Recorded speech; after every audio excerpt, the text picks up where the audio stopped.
Yeah, so today in the UK is supporting male victims of domestic abuse day, and there's the hashtag going around saying hashtag men you are not alone.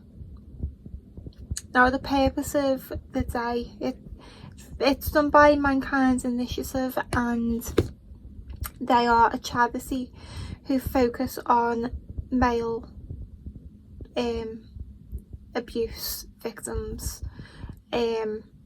because, and I've checked, certainly in England, most of them, apart from Mankind, are all directed towards women, specifically women who have been abused by men, when in fact we know that 1 in 4 domestic abuse cases are men. I remember probably about a year or two ago that statistic was 1 in 6. So thankfully, I don't know if it's something to do with the Johnny Depp case or anything like that, but more and more men are coming forward.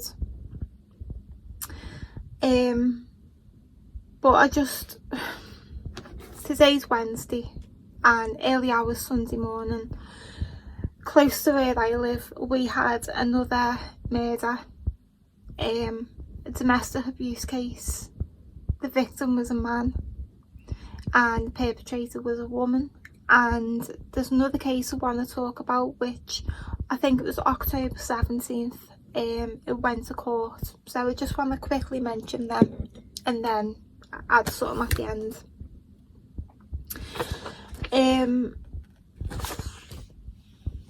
So the case on Sunday is a case in Litherland, and a woman was charged with murder for stabbing her partner. So the victim's name was Johanthan Gibbons. He was 50, and he was attacked in his home around 4:45 in the morning. Sadly, he'd been stabbed in the chest. He was taken to hospital and he died in the hospital. His girlfriend was 42-year-old Joanne Moran, and she appeared in court.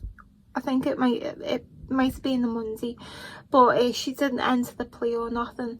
She just confirmed the name and date of birth, and then she was taken back to the cell.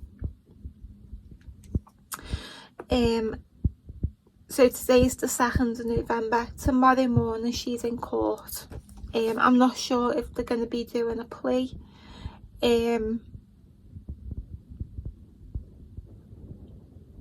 But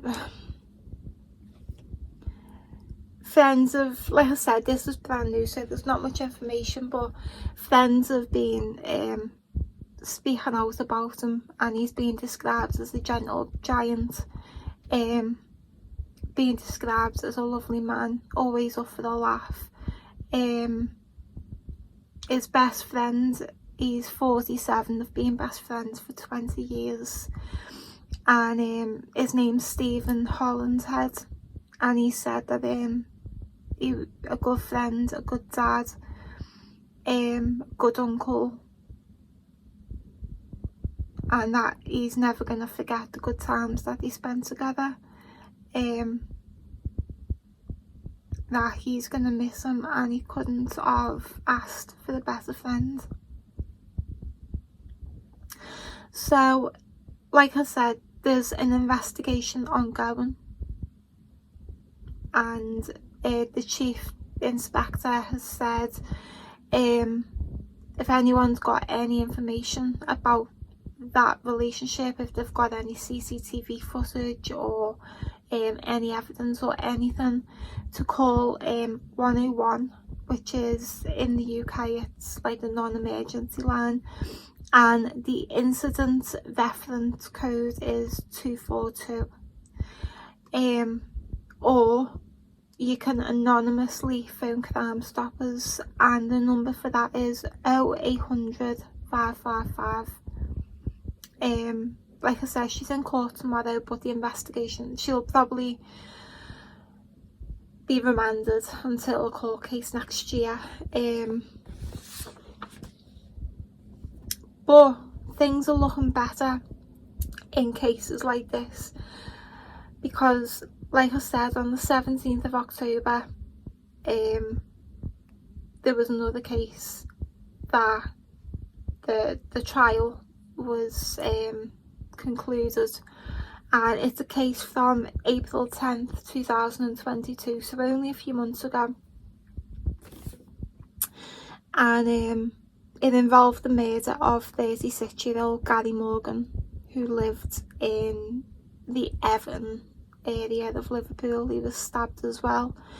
His girlfriend, Emma Walsh, aged 31, she was given a life sentence, but the sentence I think is really good.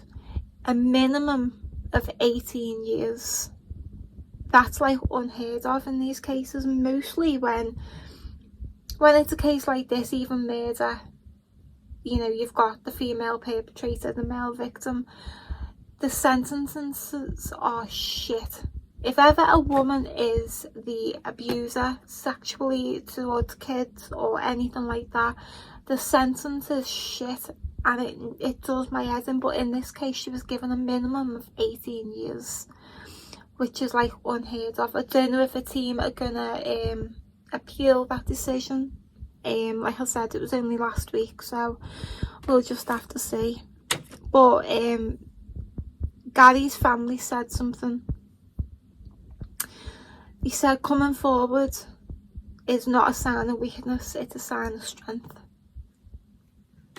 They've only been together for 1 year.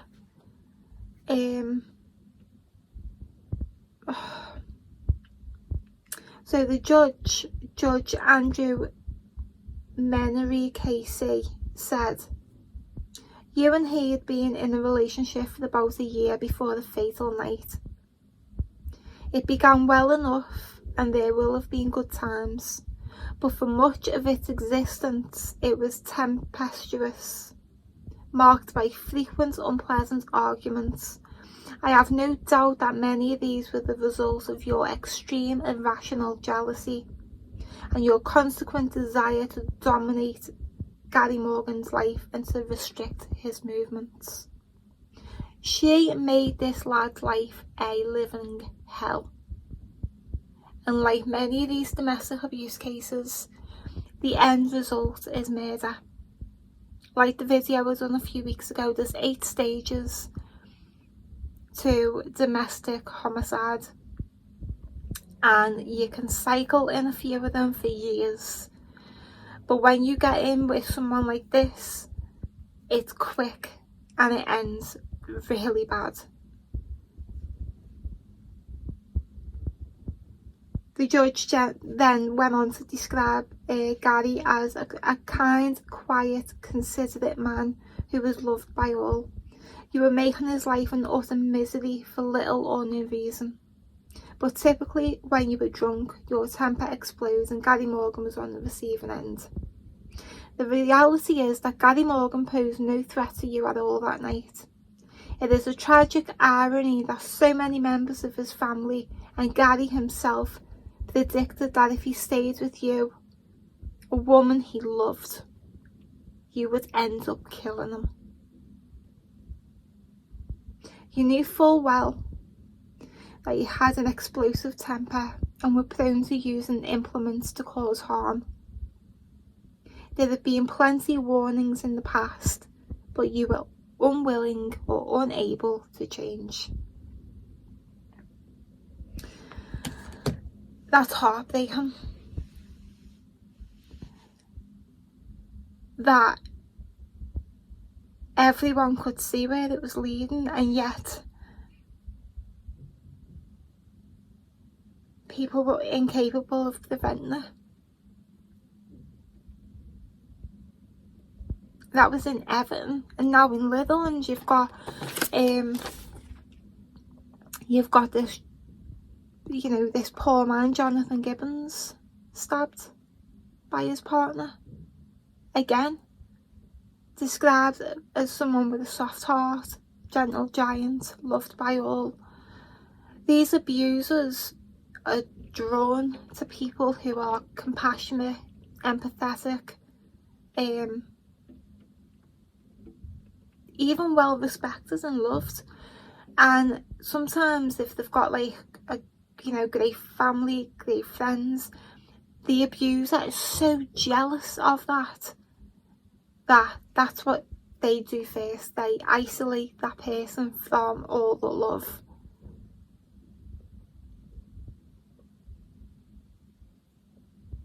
The fact that in 2022 there's still people, many women, who are not convinced that men can be victims of a woman. Let me tell you, they can. Anyone can be a victim of anyone. A man can be a victim of a man.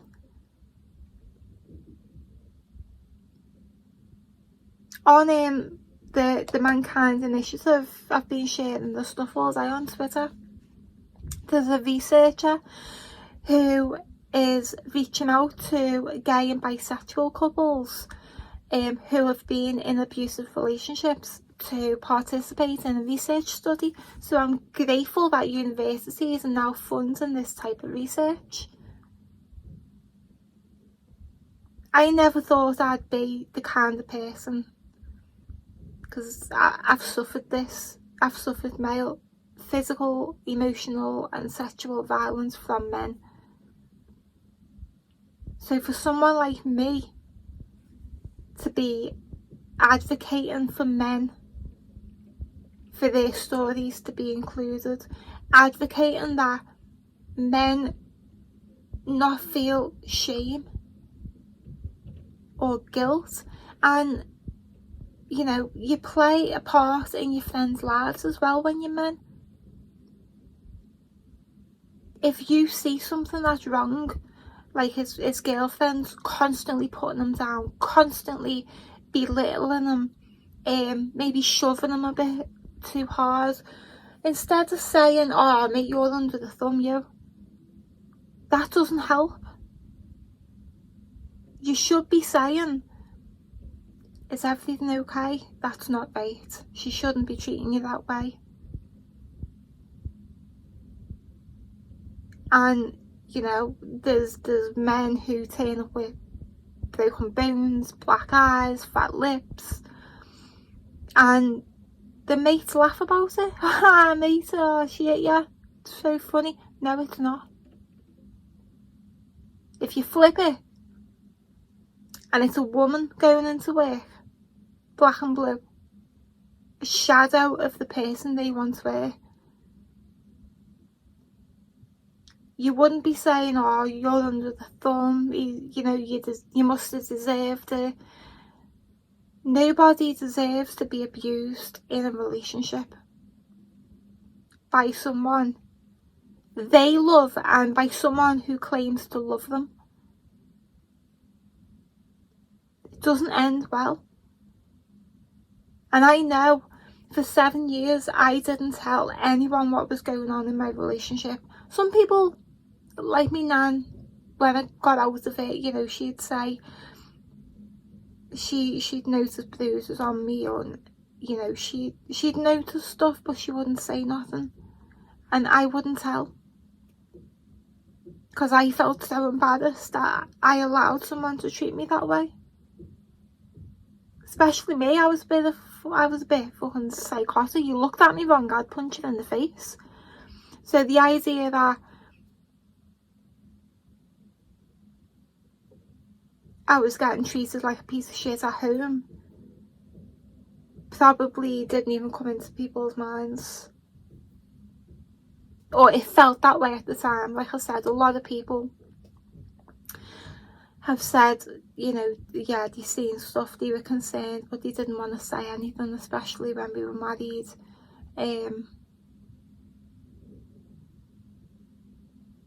So I can't imagine how embarrassing it'd be for a man to either go to the police or to go to a friend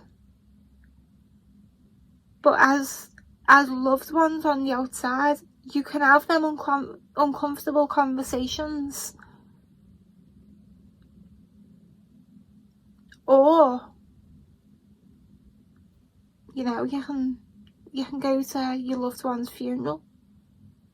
Now, these are just 2 examples in my little area in the last few weeks,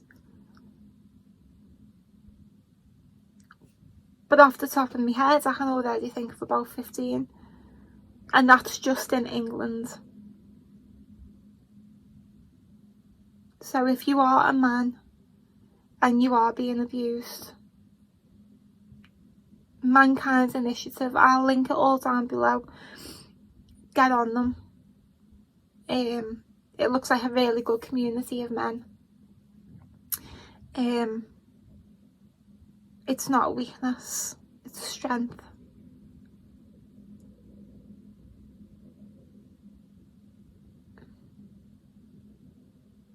Anyway, have a good day, and I'll see you in my next one. Take care.